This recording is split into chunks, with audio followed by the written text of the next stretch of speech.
C'est parti. Bonsoir et bienvenue dans Mimi numéro 31 de la deuxième saison du magazine de l'insolite et des mondes invisibles. Bonsoir Jérôme. Salut Antoine, salut tout le monde.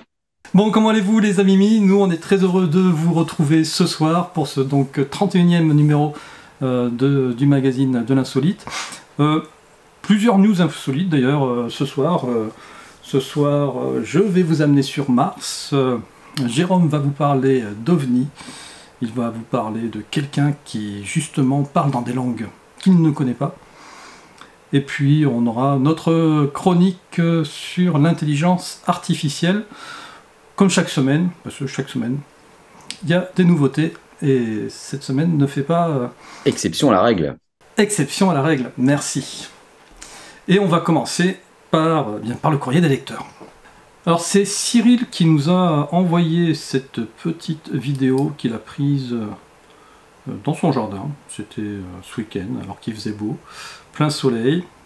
Et en fait, il voulait réagir par rapport à justement une vidéo que nous avait envoyée une amie Mimi il y a je crois que c'était dans le numéro 28, où il y avait cette petite boule bleue là dans sa vidéo. On ne savait pas si c'était un effet flair ou peut-être une petite fée. Moi j'étais parti sur l'effet flair. Toi, tu étais parti sur l'effet flair, tout à fait. Donc là, clairement, là, c'est un effet flair, il n'y a aucun doute là-dessus. Face soleil, on voit bien que c'est la lentille de son appareil photo numérique qui fait cet effet, qui n'arrive pas à recalculer par rapport au soleil. Donc là, oui Cyril, je suis entièrement d'accord avec toi, et je pense que la majorité des cas de tâches qu'il peut y avoir sur les appareils photo sont des effets flair. Mais malgré tout, je m'y suis remis sur la vidéo de... c'était Mimi 29, je crois que c'était Mimi 28, mais non, Mimi 29. Parce que j'ai quand même un petit doute sur la vidéo que notre ami Mimi nous avait envoyée.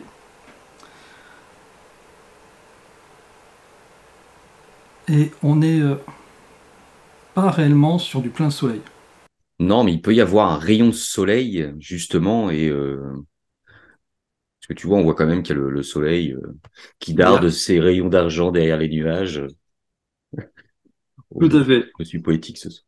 Non, mais il darde, on est bien d'accord, il passe Et travers puis, les tu feuilles. vois, il y a le mouvement de la caméra et on voit cette boule bleue qui passe, comme nous a fait voir, c'est David, hein, c'est ça? Non, c'était Cyril. Cyril, pardon. Comme nous a fait voir Cyril sur sa vidéo, tu vois, Ouais. avec cet halo bleu aussi autour. Non, mais Bon, on est d'accord, il y a très très forte chance que ça en soit. Mais malgré tout. Voilà, moi permettons-nous de rêver. c'est ça. En fait, dans la vidéo de Cyril, on voit vraiment bien le point bleu, tu vois, avec un halo bien rond. Là, ça reste. Toi, c'est alors, est-ce que c'est une déformation de l'image? Voilà, Ah, et puis je le suis. soleil est caché derrière les nuages, donc on peut avoir, parce que tout à l'heure, Cyril nous faisait voir un beau soleil, il n'y avait pas de nuages devant, Ah donc oui, là on oui, avait c'est pour ça, il n'y avait aucun doute. il y avait un beau rond bien net. Là, étant donné qu'il est caché derrière les nuages, je pense que on peut deviner même des nuages dans ce halo bleu, tu vois. Je sais pas si tu vois ce que je veux dire, Antoine. Oui, oui, oui, oui. Oui, non, ok, comme un projecteur sur un écran. Hmm. Ok. Bon. Désolé, hein, Cécile. Non, mais tant pis, tant pis. Quand vous pouvez toujours nous dire, les Sceptique. amis, ce que vous en pensez. Hmm. Mais là, voilà, je reste sur mon côté poétique, mais je suis quasi persuadé que malheureusement, c'est le malheureusement, tu as raison. Donc, voilà. En tout cas, vous voyez, n'hésitez pas à réagir à ce qu'on vous montre, parce qu'on n'hésite pas, nous, de notre côté, à rétablir la balance. Hein. Il n'y a pas il y a pas d'unique vérité, de toute manière, quoi qu'il arrive, et il peut y avoir plusieurs interprétations possibles. Cette fois-ci, je vais vous montrer une seconde vidéo. C'est Carole qui nous a envoyé cette vidéo. Alors là, Jérôme, pour le coup, je n'ai pas visionné. Ok, Je vais la découvrir en même temps que toi, ou une fois. pour une fois. Pour l'instant, on voit pas grand-chose. Parce que Antoine, il me prend toujours à froid avec ses sujets, hein. Ouais, parce que là, on voit rien. Ah, Ah si, si. ça y est, ça arrive. Ok.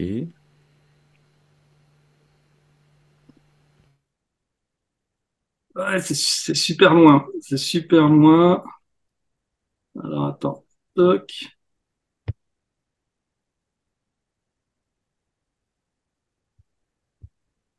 Ce serait une photo d'OVNI. Alors Jérôme, tu sais ce que je vais faire? On va Mhm, faire un petit montage. Je vais détourer je vais faire un screen là, et puis on va essayer d'agrandir l'image. mhm.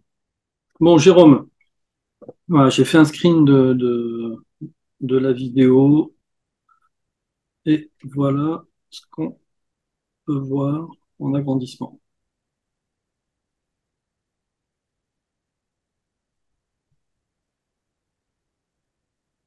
Voilà. Effectivement, il n'y a pas d'étoile hein, de visible Mhm. sur la vidéo. Il n'y a Ah, pas de lune non plus. mhm. Ça, c'est vrai que vu comme ça pourrait ressembler à Vénus. En général, souvent, les gens confondent Vénus avec des ovnis. Je sais pas. Est-ce que tu as comment, une explication avec la vidéo? Non, On t'a envoyé la vidéo juste, comme ça. voilà, juste. Ah, c'est bien aussi d'expliquer le contexte, parce que bah, là, on se pose des questions. Hum, hum, hum. Mhm. Est-ce que ça a été filmé? Oui. Est-ce qu'il y avait un ciel tout noir, sans aucune étoile ni lune? Et puis, bah, dans ce cas-là, oui, étrange la présence de ce point lumineux. En plus, la Ouais. manière dont c'est filmé, on voit pas si c'est fixe ou si ça se balade. On s'est dit, ouais. C'est dur Ouais, ça on de peut donner pas, un. ça on peut pas savoir. Ouais, on peut pas savoir. Et puis même là, l'effet allongé peut être lié au mouvement Au de la mouvement de. caméra. Alors après, il y a ce petit halo bleu, voilà. Mais bon. Bien écoute, Carole, si tu veux nous préciser le contexte, on en reparlera, je pense, la prochaine fois. Mm. Pour le moment, on est plutôt sur le phénomène naturel, mais en contextualisant, peut-être qu'on peut changer d'opinion. Parce que le contexte, il fait vraiment beaucoup, hein. Faut pas se leurrer là-dessus. Donc, n'hésitez pas, vous aussi, à nous envoyer vos documents, et puis avec une explication hein, qui va avec, idéalement la date, le lieu, etc. D'ailleurs, je ne sais pas si tu te rappelles, Jérôme, il y a quelques minutes de ça, on avait parlé du premier livre de Jimmy Guilleux. Bah, c'était Oui, quand on oui, avait oui, quand cité on avait reçu le un cahier des livre, colliers, voilà, écrit à la main. ouais, qu'avait réussi à trouver Axel. Et donc, du coup, on avait parlé de ce livre de Jimmy Guilleux. Et puis il y avait un petit truc dont je voulais vous parler sur ce livre, j'avais zappé. C'est à la fin du livre, hop, à l'époque, donc c'était dans les années 1953, 53, ouais, c'est ça. Il avait fait déjà un petit questionnaire à soumettre aux témoins oculaires d'OVNI ou de rencontres de premier, deuxième, troisième type, le type que vous voulez. Et donc voilà, alors en plus du nom, prénom du témoin oculaire, il précisait la profession, l'adresse, bon, ça après, si le témoin veut rester discret, on peut le comprendre, mais surtout ce qui était important, c'était la date d'observation, l'heure, savoir si c'était de jour ou de nuit, le lieu de l'observation, les conditions atmosphériques au moment de l'observation, hein, c'est ce que tu disais tout à l'heure, est-ce qu'il y avait du vent, la direction du vent, le nombre d'objets aperçus, donc là, pour le coup, un, mais peut-être qu'elle en a filmé qu'un et il peut y en avoir plusieurs. La direction, savoir si l'objet allait de nord-sud, est-ouest, ou ce que vous voulez. La couleur, est-ce que l'objet a changé de couleur? Si oui, comment? Est-ce que c'est tu vois, du dégradé ou soudainement, ou une espèce d'arc-en-ciel? Alors après, plus difficile, la dimension approximative, diamètre apparent, comparé au diamètre apparent de la pleine lune par exemple. D'ailleurs on a une très belle pleine lune là, ce week-end, qui était plutôt sympa.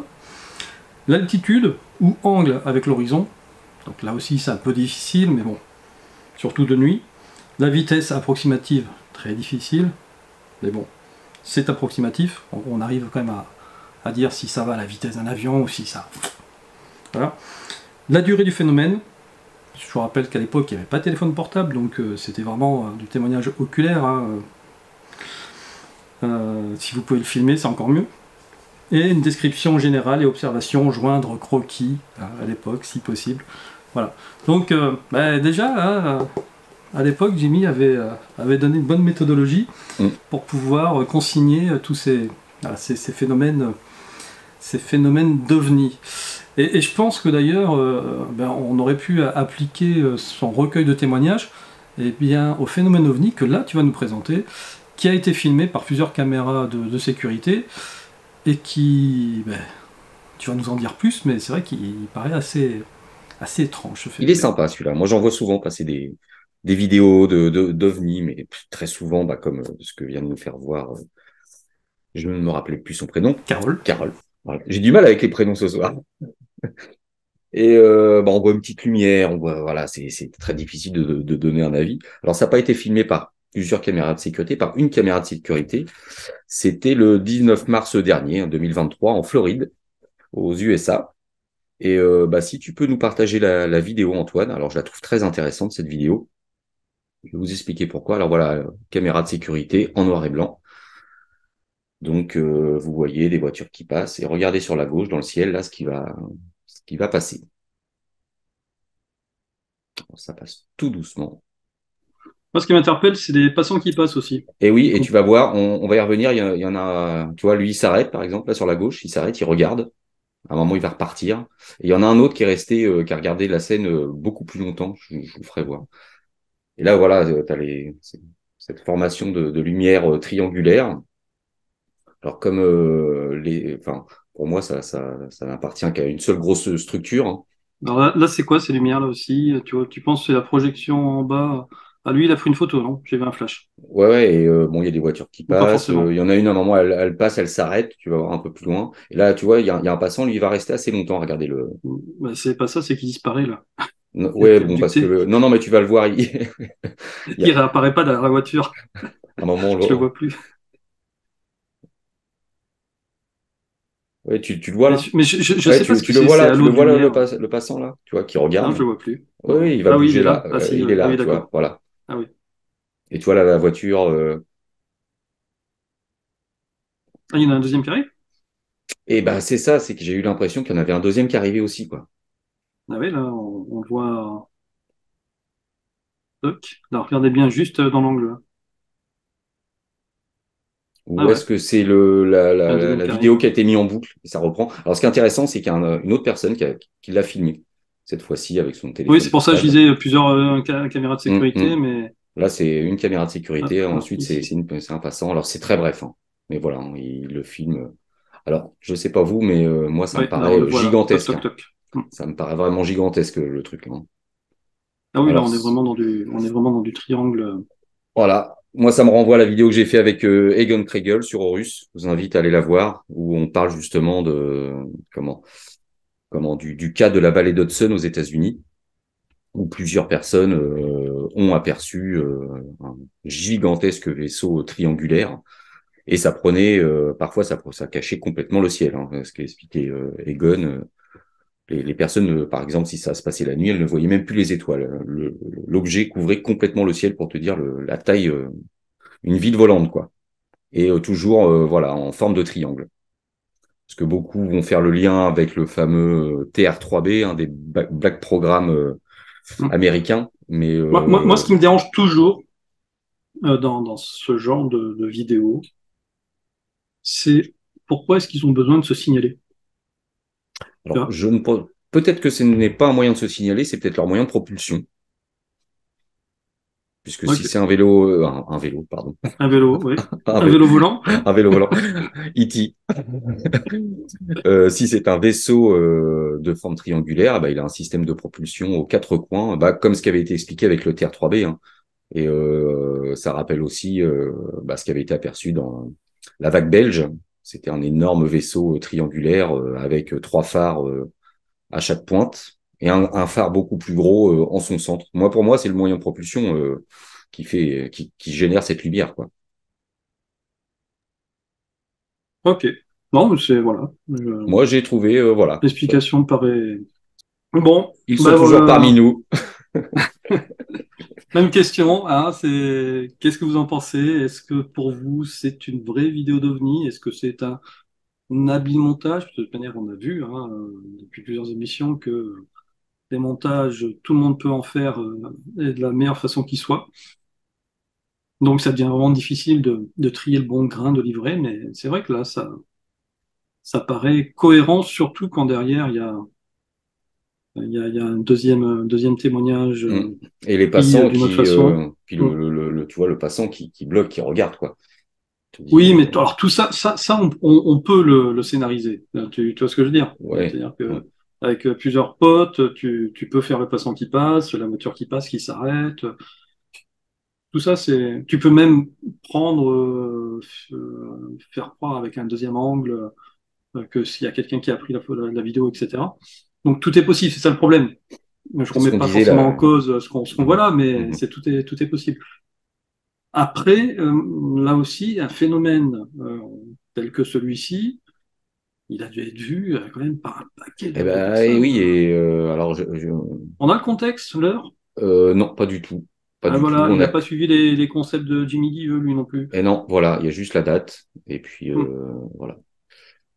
En Parce que tu Floride, vois, c'est tout ce c'est qu'on a. Et là, j'ai il y a. cherché sur Internet de voir Hmm. si je trouvais d'autres vidéos. Pour l'instant, j'en ai pas trouvé. Donc, les amis mines, Ouais, si vous tombez sur une vidéo, voilà, de ce comme le dit triangle. Antoine, ça a pas dû passer inaperçu dans le coin.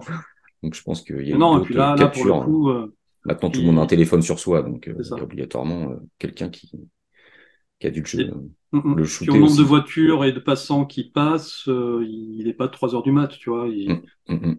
C'est peut-être un peu tardif, 10-11 heures, mais il y a encore du monde dehors. Ok, bon, en tout cas, merci Jérôme, c'est belle, une belle petite découverte donc donnée par UFO Sighting Daily, le site, voilà, la chaîne YouTube d'UFO Sighting Daily. On va passer à la chronique de l'IA, mon cher Jérôme. Allons-y. Allons-y. Alors, je vais la faire en deux temps, parce que je suis tombé sur deux informations indépendantes l'une de l'autre, quasi en même temps, et en associant les deux, vous allez me dire ce que vous en pensez.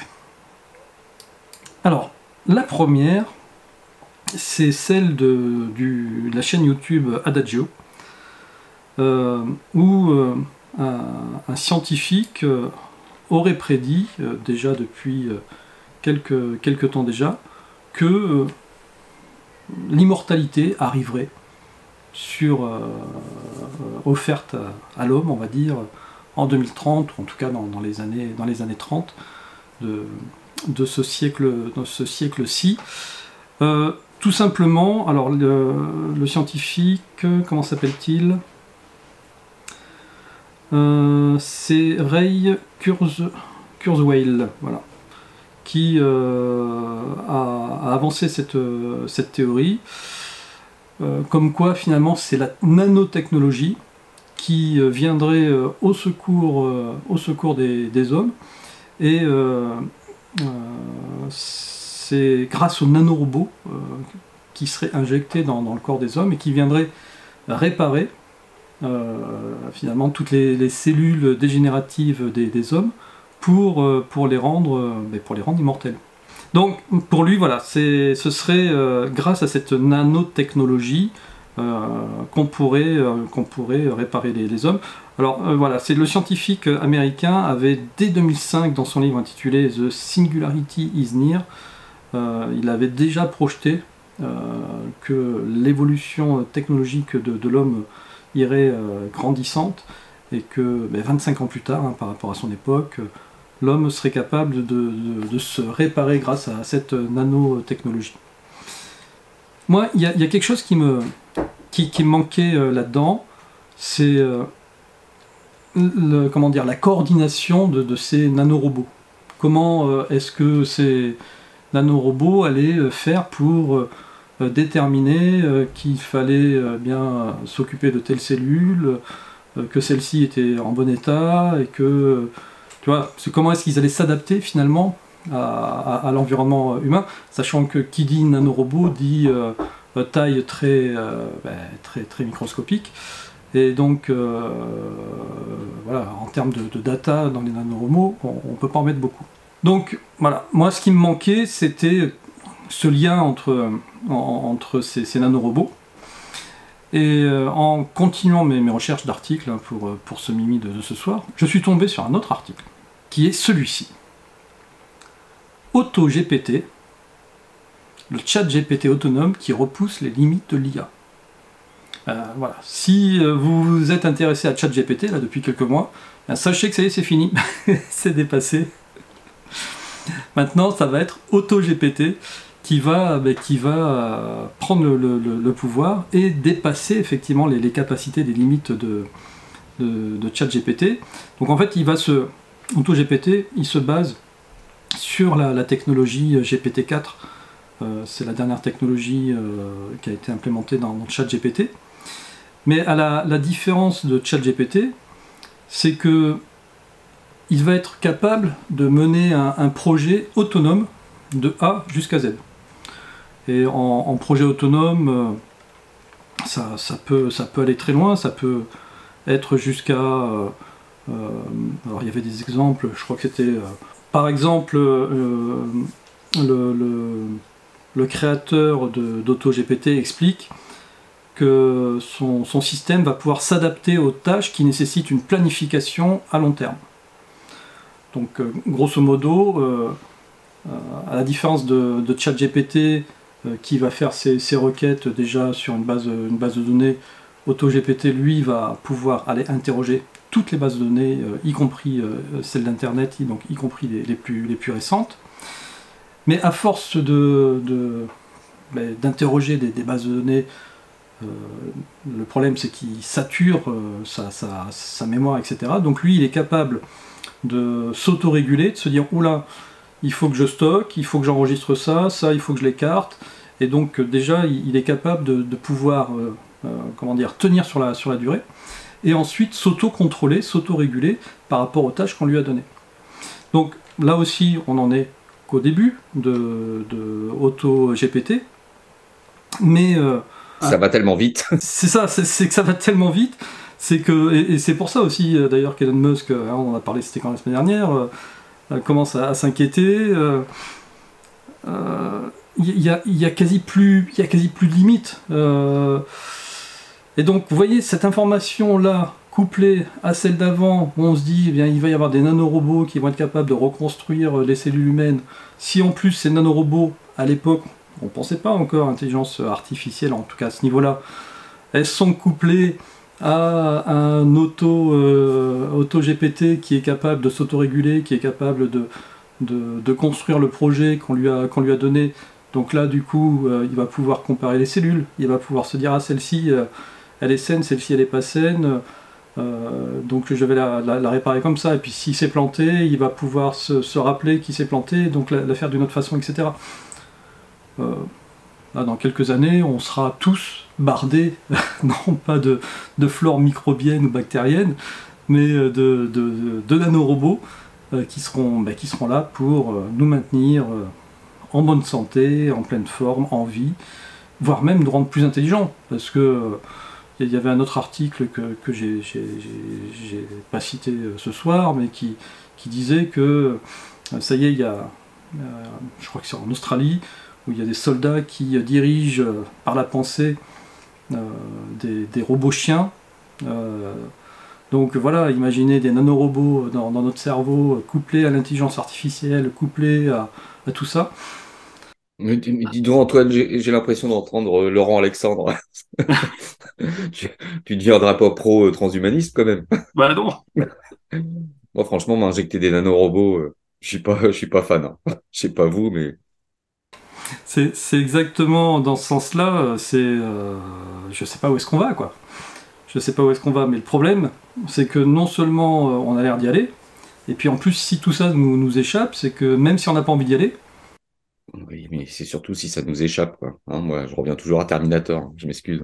Ou Matrix. oui, ou à Stargate avec c'était quoi, les réplicateurs ou les réplicants, Oui, tu les sais, réplicants, ouais. qui c'était des nanostructures comme ça qui pouvaient se reconstituer et puis qui avaient une espèce d'intelligence de ruche, comme un essaim. Ben, voilà, avec ce genre de nouvelles technologies. Imaginez, ça fait quoi, 8 mois, 6 mois qu'on parle de ChatGPT, maintenant on parle d'un nouveau truc qui est en train de le remplacer parce que l'autre il est obsolète. Oui, mais Voilà. c'est ce qu'on dit, ça va s'accélérer et je crois que on se rend pas compte encore aujourd'hui de la manière dont ça va être exponentiel tout ça. Mm, mm. C'est tout à fait ça. Voilà. Alors je sais que parmi vous, il y en a qui sont pas fans quand on parle d'intelligence artificielle, etc.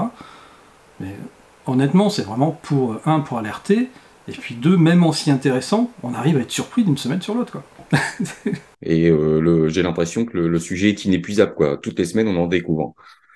Mhm. C'est ça. Voilà. Donc là, eh bien, aujourd'hui, ils ont peur par rapport aux crypto-monnaies parce que AutoGPT pourrait automatiser, par exemple, là, le trading de crypto-monnaies, donc pour pouvoir, vous savez, la crypto-monnaie, il faut la miner, par exemple, et puis ensuite, en faisant des échanges comme ça automatiques, bah, vous faites vous faites prospérer votre portefeuille de crypto-monnaie, et puis vous n'avez plus rien à faire, quoi. Vous donnez un ordre à votre AutoGPT, rends-moi riche. Tiens, t'as un bitcoin, rends-moi riche. Puis tu reviens dans 15 jours, t'as 1 million de bitcoin. Voilà. Pourquoi pas? Ah, finalement, mais c'était comme l'astéroïde. Si on est tous milliardaires sur Terre, ça ne vaudra plus rien. Ça vaut plus rien. C'est ça. Voilà. Mm. Donc voilà notre chronique de l'IA. Euh, alors, je sais pas si tu te rappelles, Jérôme, parmi nos amis, une fois dans une conversation de chat pendant une des émissions, on avait une amie qui nous disait parler la nuit dans des langues qu'elle ne connaissait pas. Alors, je m'excuse parce je participe pas souvent au chat, hein. Quand je peux, je le fais, mais voilà, je suis Eh souvent bien absent. voilà, donc Désolé. du coup je te l'apprends. Alors, quelle m'excuse si tu nous écoutes, j'ai oublié euh, ton prénom, mais eh bien tu vas voir que tu n'es pas la seule à qui ça arrive, parce que Jérôme a dégoté un cas qui n'est pas piqué des vers. Oui. Alors oui, ça va te parler. C'était une demoiselle du coup qui avait. C'est une demoiselle. Bon, ben, ça va te parler parce que voilà, tu n'es pas la seule à qui ça arrive.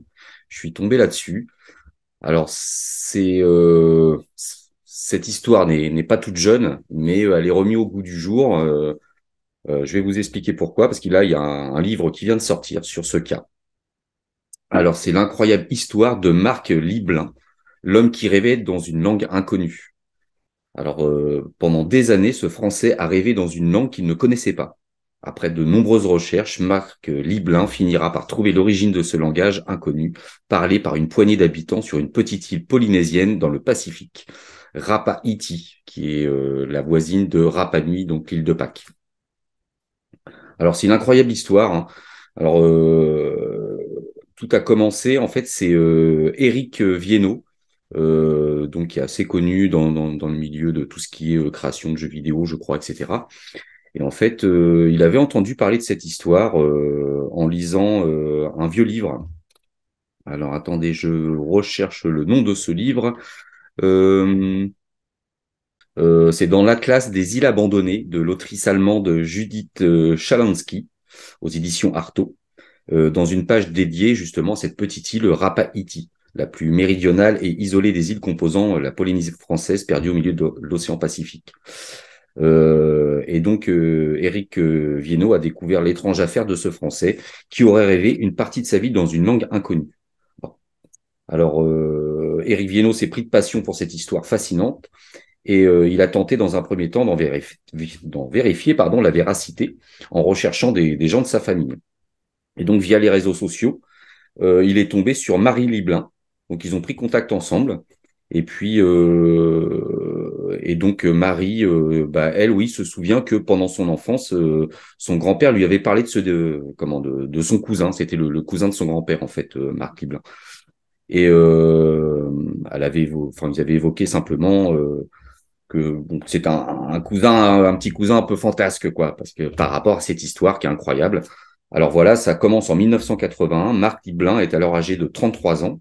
Il vit à Luxeuil-les-Bains, en Haute-Saône. Bon, il est marié et père de 2 enfants. Il travaille dans la fonderie familiale. Mais l'homme est mal dans sa peau.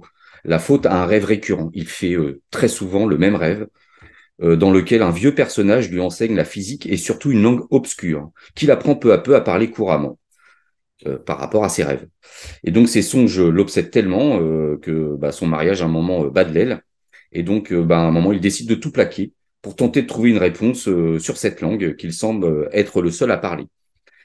Et donc il part en Bretagne parce que, comme l'explique Marie Liblin, elle dit, Marc a voulu se rapprocher de la mer, histoire de trouver des gens qui auraient pu entendre parler ce langage au cours de leur voyage. Alors, il s'est dit, c'est peut-être une bonne solution pour essayer de trouver quelqu'un qui connaîtrait cette langue.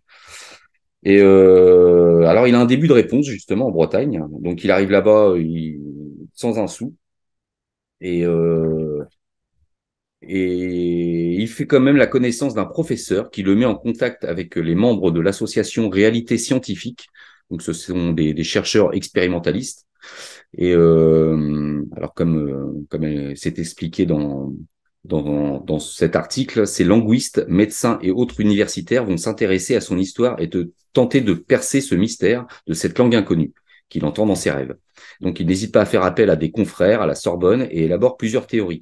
Donc, au départ, certains pensent alors qu'il peut s'agir d'une langue mère aujourd'hui éteinte qui pourrait être à l'origine de toutes les autres langues.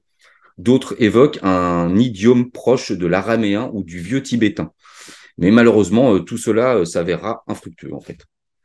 Et donc, lui, en parallèle de tout ça, Marc, lui aussi, il fait ses recherches. Et puis un jour, il est dans un bar, l'Aquarium, un estaminet de Rennes. Et puis, il y avait à ce bar toute une tablée je crois que c'était des Tunisiens, je crois. Et puis bon, il s'est mis à parler dans cette langue à ces Tunisiens pour savoir si ça leur disait quelque chose. Bon, ça leur disait rien du tout, ils s'en fichaient un petit peu. Par contre, ça a interpellé le barman de ce bar.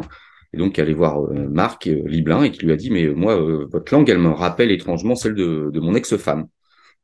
Donc, alors son ex-femme, c'est Meretuni Mac, qui vivait aussi à cette époque-là à Rennes avec ses 2 enfants dans un HLM. Donc, Marc Liblin, il a hésité pendant un moment, mais bon, à un moment, il s'est dit, je vais aller à sa rencontre. Et puis, il lui a parlé dans sa langue qu'elle a tout de suite compris. Parce elle lui a expliqué qu'en fait, c'était un idiome en voie de disparition parlé uniquement sur l'île de Rapa Nui, dont elle était originaire. Marc et cette Polynésienne se sont de plus en plus liés. Et puis un jour, Meretuni a obtenu des aides de Rapaïti pour pouvoir retourner sur cette île. Et puis Marc Liblin, lui, en demandant une aide financière à cette fameuse association avec laquelle il avait pris contact à Rennes, ils lui ont aussi payé le billet d'avion. Et il est parti avec elle sur cette île. Et donc, c'est une belle histoire hein, parce que ils se sont installés là-bas. Alors, ils ont eu un petit peu de mal au départ, les habitants de cette île, hein, envers justement Méré Tueni. Pourquoi elle était revenue avec cet Européen, crâne dégarni, et en plus qui parlait la langue originelle de l'île, quoi. Ça leur faisait peur, limite. Et puis bon, finalement, il s'est quand même acclimaté là-bas. Il a fait sa vie là-bas. Et il est décédé. Hop, je vais te retrouver la date. En 98, je crois. C'est ça. Voilà. Donc, il décède malheureusement en 1998 des suites d'un cancer.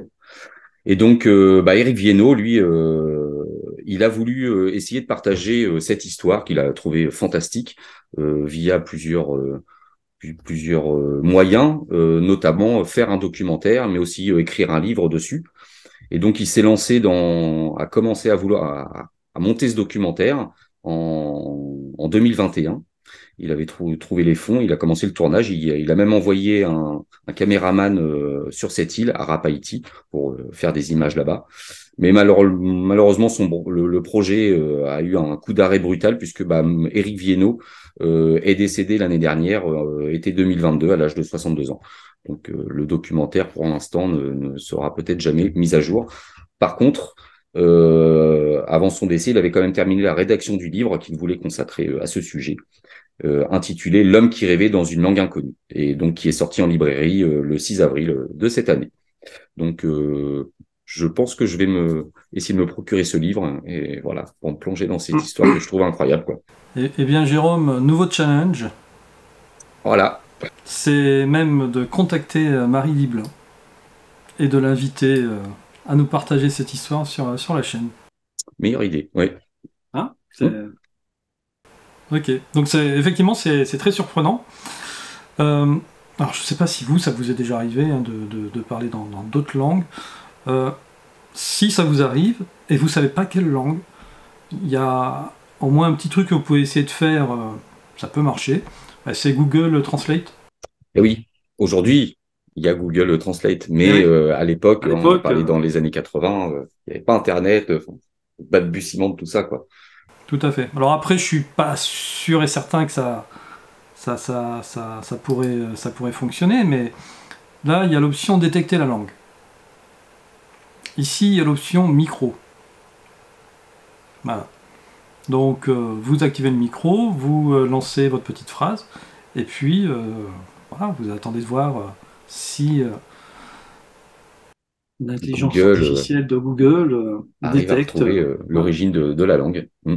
Bon, je peux pas faire le test parce que visiblement, la saisie vocale n'est pas compatible avec ce navigateur. Mais sinon, voilà, vous pourrez vous faire le test chez vous. Donc voilà, ouais, je trouve que c'est une histoire incroyable, quoi. Oui, bah écoute, heureusement qu'il n'était pas marié à un ou une ufologue, sinon, bah, clairement, on lui aurait dit qu'il parlait peut-être le martien. En tout cas, cette blague à 2 balles me permet de faire une superbe transition avec le nouvel outil qui nous est proposé pour voyager sur Mars.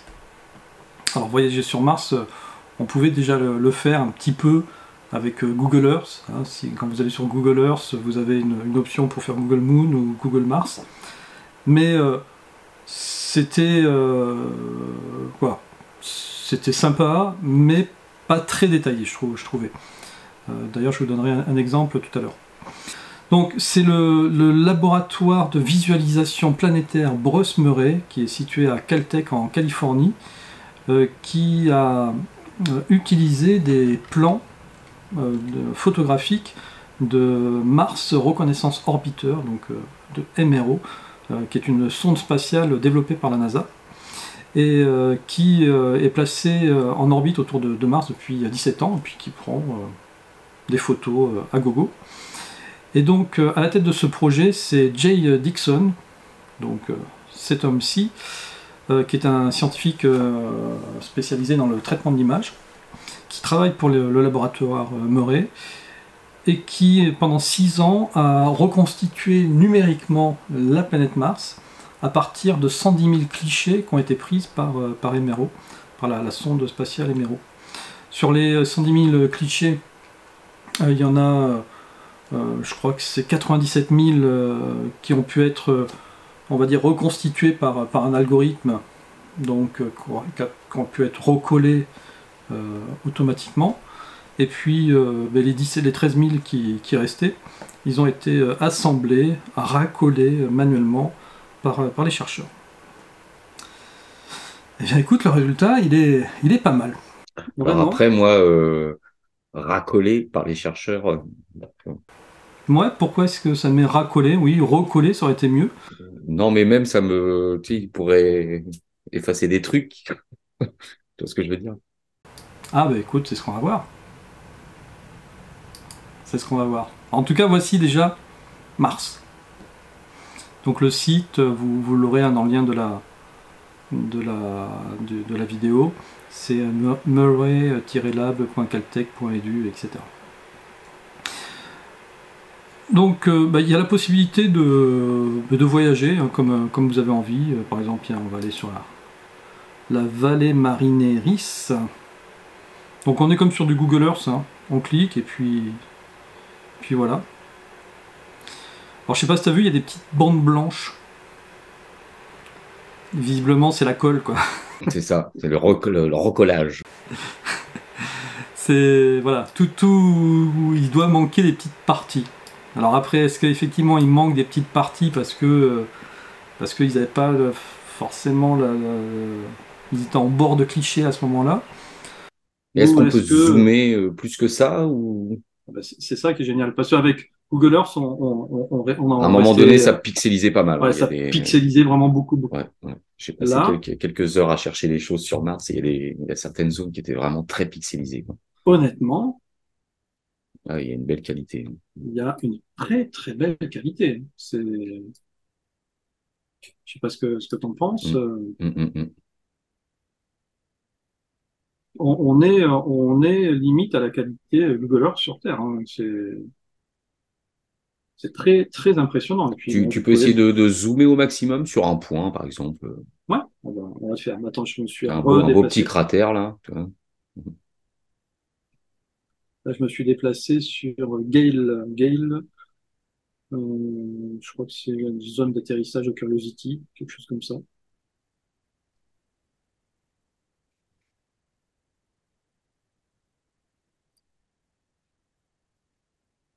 C'est quoi ça? Ça, c'est peut-être le chemin. Là, j'ai pas été voir ça. Je sais pas à quoi ça correspond. Là, les petits points. Je sais Ça pas. m'a l'air d'être le tracé du chemin de Ouais, Curiosity. c'est peut-être le chemin, comme là il y a écrit Curiosity, je pense que Mm, effectivement, il roule pas droit, hein, Curiosity. mm, mm. En tout cas, oui, alors attends, tu m'as demandé de zoomer, on va essayer de prendre une zone qui est plutôt claire, et puis on va zoomer au maximum, donc forcément au maximum, Mhm. on perd de la qualité. Mais alors là, pour le coup, moi je pense que tous les chercheurs de vérité qui s'intéressent à Il faut aller Mars, faire un petit tour sur le ils site vont de Sidonia. adorer. Ils vont adorer. Il n'y a pas Et, Sidonia de répertorié dans ce qu'il non, propose, non. mais écoute, Olympus Moon. je te laisserai y faire un tour la prochaine fois. Et Mm. tu me diras ce que tu as trouvé. Pour aller Parce que voir moi, j'en ai, le fameux visage de Mars. ouais, le fameux visage de Mars, tout à fait. Moi, allez, j'en ai trouvé des sympas. J'en ai trouvé un visage de Mars aussi, je te le montrerai. Tiens, alors celui-ci, je l'ai appelé Vers des Sables.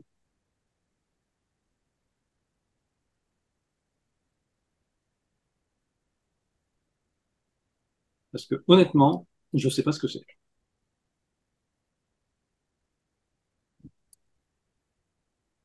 Ça ressemble à une trace laissée par. Ouais, c'est Ouais, c'est un canyon.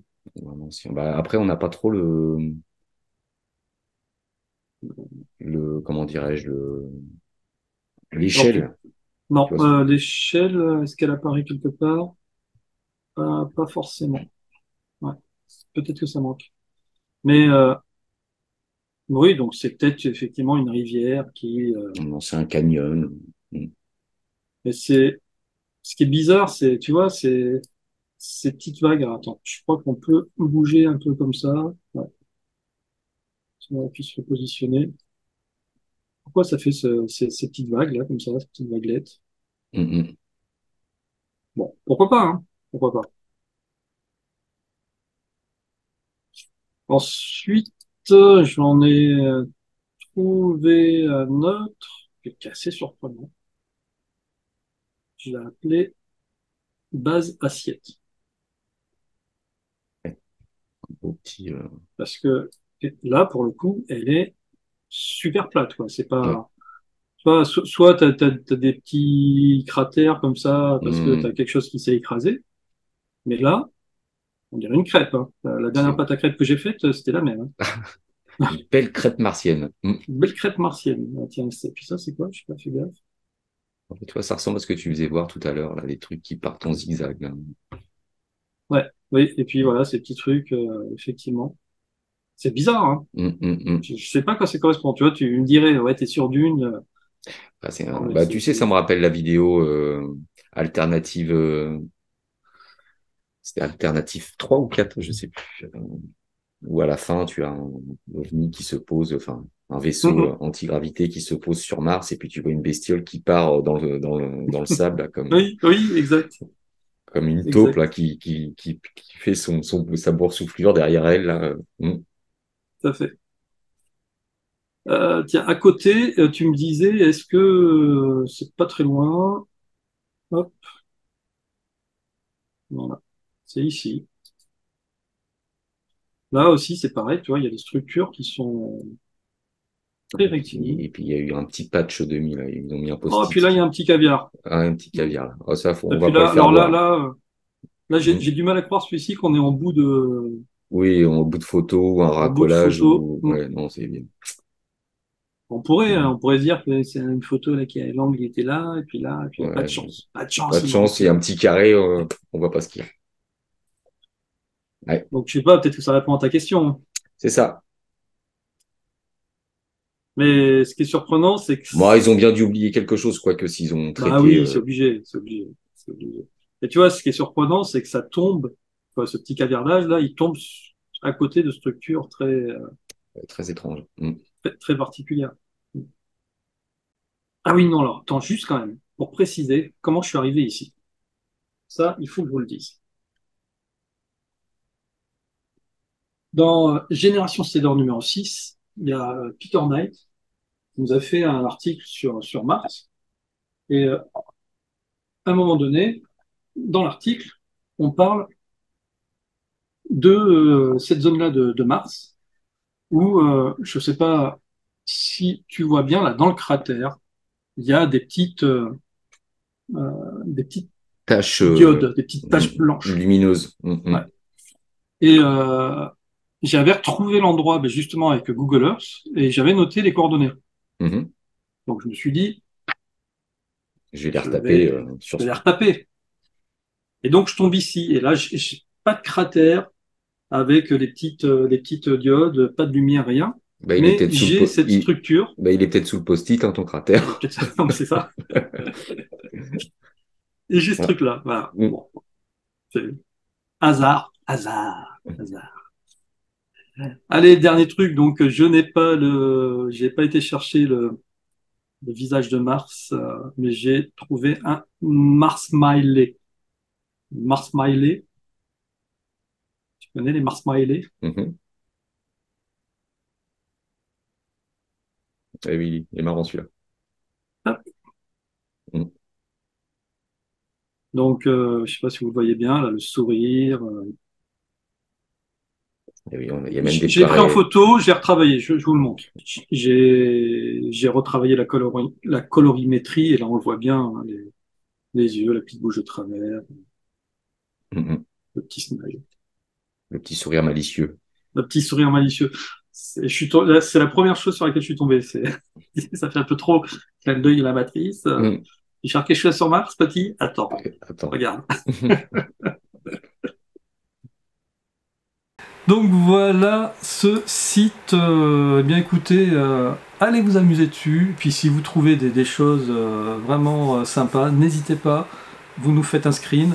Puis surtout, vous mettez la localisation hein, dans votre screen, comme ça tout le monde pourra le retrouver. Et, euh, et puis on verra ce que des milliers de chercheurs de vérité trouveront sur ces images. C'est d'ailleurs toujours bizarre hein, d'un côté, ils caviardent plein de choses, ils nous cachent plein de choses, mais de l'autre côté, ils nous donnent des outils pour, tu vois, pour mettre de l'eau dans notre moulin, quoi. C'est bizarre. Un os à ronger, peut-être? Ah, regarde, c'est Ah, peut-être ça. Encore un. encore un. Mais on aime bien les nonos, envoyez. Exactement. Donc voilà, Jérôme. Eh bien, écoute, une belle petite émission. J'espère que ça vous a plu. N'hésitez pas bien à nous écrire. Hein, le journal dbn@gmail.com, BN comme bonne nouvelle. Vous l'avez dans la description de la vidéo. N'hésitez pas à aller sur la chaîne de Jérôme. dernière vidéo mise en ligne, Jérôme, c'est quoi chez Que toi? Didier, sur son D'accord. livre, Marie-Madeleine. Passionnant. Et puis, eh bien, retrouvez-nous la semaine prochaine, le samedi soir à 21h, si vous voulez participer au chat avec nous. Et puis sinon, en replay, quand vous voulez, où vous voulez. Voilà. Bah, je te souhaite une belle soirée, un beau week-end, Antoine. Merci beaucoup. Et puis à très bientôt les amis. Passez un bon week-end. Ciao, ciao. Salut tout le monde.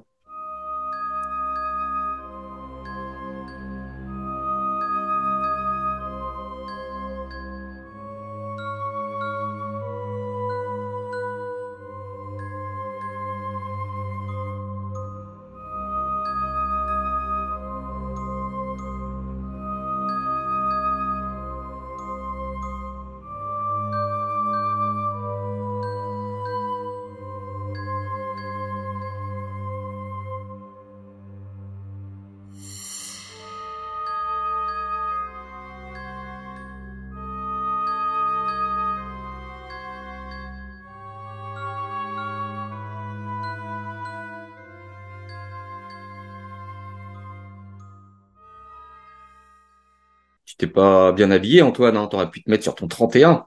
Ah, ah, Oh. je me suis habillé effectivement normalement, mais on n'est pas sur notre 31 pour minuit 31. Allez, celle-là, elle est passée. Allez, passez. Parce que je voulais faire un pam, pam, pam, pam, Mouah, mouah, pam. mouah.